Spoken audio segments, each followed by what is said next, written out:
तर आज सकाळी सकाळी मैत्रिणीचा कॉल आला आणि तिने सांगितलं की चल आपण मुळगावला जाऊया, तिथला वडापाव फेमस आहे आणि सहागावला छोटीशी एक नदी आहे.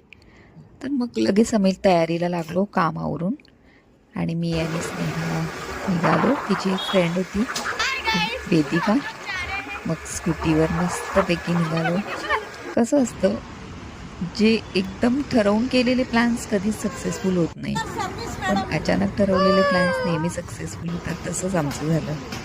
मग कॅन्डी माझी फ्रेंड आली, मग मी तिच्या गाडीवर बसले आणि मग आम्ही चौघी जणी मस्तपैकी आपापल्या गाडीवर निघालो. एकमेकींना चिडवत मस्तपैकी निघालो. टू व्हीलरवर फिरण्याची एक वेगळीच मजा आहे. मग तिथे मुळगावला पोहोचल्यावर हे एक मेघमल्हार म्हणून जे आहे शॉप, तिथे खूप छान वडापाव सगळ्यात फेमस आहे, तो आम्ही टेस्ट केला तिथे. आणि मग निघालो सहागाव नदीला.